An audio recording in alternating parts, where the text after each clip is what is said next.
Good afternoon. I'm Katrina Smith. Jason has the day off. An update on that breaking news we first told you about this morning at daybreak and sunrise. The latest updates from the presidential election as we take a live look at what will soon become Donald Trump's new home. And thanks to a tip, officials were able to thwart an inmate's escape plans from the Auburn Correctional Facility. The union representing New York corrections officers says a lockdown was put into place.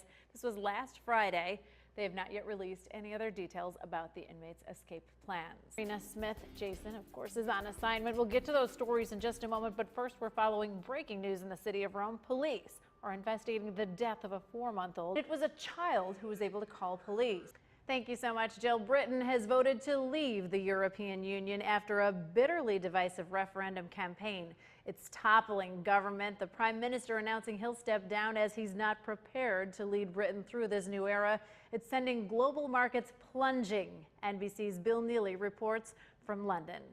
Thank you, Bill Neely. And we're taking a live look at the New York Stock Exchange Board. This morning, the Dow dropped 500 points. It was a scramble on Wall Street. The IMF warning Britain is in for a recession. Global implications could be boundless. We bring in finance expert Honorine Wallach live in studio because with headlines like fiscal freefall and concerns over the global economy right now and words like that, there's potential for follow that breaking news we first told you about last night at 11. Utica police continue to investigate a shooting in the Columbia Square area. Here's a look at the suspect, Luis Sotomayor of Miller Street. You have this beautiful bundle of joy to show for it. Yes. Now, how important is it to keep Sadie's memory alive? We have some pictures to show of of Sadie when Sadie was born. You made sure to document these things. American is apple pie. How about key lime pie? Competitors in Key West, Florida, faced off for the 3rd annual Mile High Key Lime Pie eating contest. The event, take a look here, has become Florida's answer to the New York City Nathan's hot dog eating contest. We're guessing every doctor in the nation wants to check his cholesterol. Time now is 9:39. Still ahead on Weekend Today. We'll tell you when and where to find fireworks tonight if you missed them last night, and Jill will have your forecast for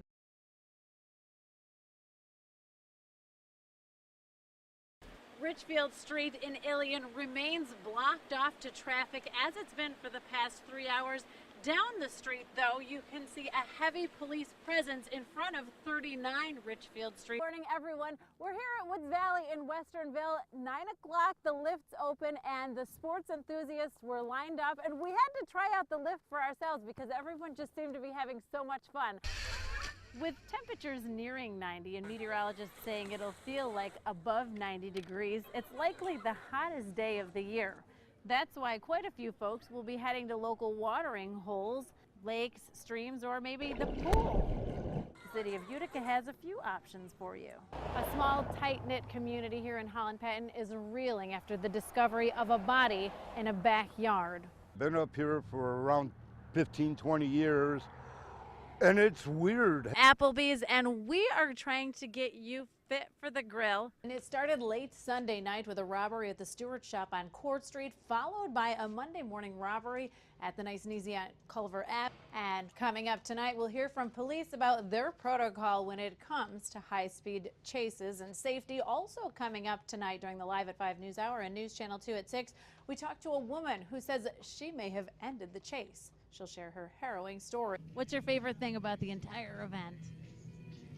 Giving people high fives. Yeah, and how about you guys too? I like it because it's fun to give out stuff and give people high fives. And you? It's fun to give people prizes, and when we were giving out stuff through the window, we saw a person without a leg, and we ran as fast as we can outside to give her something. Aww. That is so beautiful. Thank you so much, girls. And that right there is the spirit of this community and America's greatest heart run walk. Absolutely. Simmons, a good guy hacker with ties to the dev group, notorious for exposing security breaches, bought this device for just $160 to show us how much of your personal information could be exposed.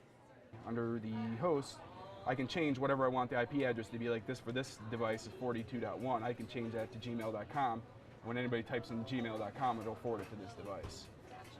So there's a lot of stuff you can do. I won't go into too much detail on some of those because those are the more scary things. Scared yet? Once you're logged on to Sean's fake network, he can access your passwords, your email addresses, find out which networks you've recently logged onto. The possibilities are limitless and frightening. It'll fight routers for that communication saying, no, it's me. Sometimes it can broadcast a Wi-Fi access point by name that you're looking for that you're connected to and make the other one seem like it's invisible. So I pull out my smartphone, it's already searching for something to connect to, and yours pops up first. Oh yeah, and based on some devices, they trust some connections more than others based on frequency. What this device does in general will see all the, when your Wi-Fi is on, it's looking for any of those access points you have in your list that you put a password in for that you trust. And it's basically looking for those all the time as long as Wi-Fi is on. This device sees you're looking for them and basically will say that, yeah, I'm all of those devices. 5 minutes in, at least 30 unknowing devices have already tried to connect to the fake network. He called it AT&T Wi-Fi BN, just 2 letters off from the authentic AT&T Wi-Fi. Utica resident Courtney Benson has fallen victim. I always hear about these things, but I didn't actually expect to encounter it today. It's just like, I'm just gonna log in because Facebook while I'm waiting in line, no problem. But apparently it's just that quick and easy, and there's really no red flags. Simmons calls himself an ethical hacker. He does this to reveal potential dangers of the internet and technology. He says, sadly, it's as easy as child's play. Few ways to protect yourself. Look at your surroundings. Conduct financial transactions over a cell network or maybe a free VPN. Use an app rather than a browser and steer toward companies that use responsible encrypting methods like PayPal. We're not saying don't log on. Public Wi-Fi is a major convenience. We're just saying use common sense. If we could find out all this information in just 20 minutes, imagine what a hacker with malicious intent could do with all the time in the world on the World Wide Web. In New Hartford, I'm Katrina Smith, News Channel. Yes, we don't use a ruler anymore. Steve Mazza spent 45 years of his life self-employed.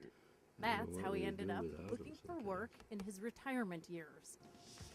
In his 6-year career as a nude model, Steve Mazza has had his body drawn some 30,000 times. That's right, 6 years, 7 or 8 classes a week at colleges and arts centers. So here's how it began. I was looking for part-time and, a little extra money. A lot of seniors do that. Come over here. So how does one win the wine stomp? Oh, the most juice collected by weight. So Okay. after this, we'll gather the juice out of there and we'll put it in a container and then weigh it, and that person wins wine for a year. That's a case Lucy of and wine her partner a did this month thing for where a they year. went in Okay. circles and they kind of do-si-do. Do you want to try? In Rome, Katrina Smith, News Channel 2.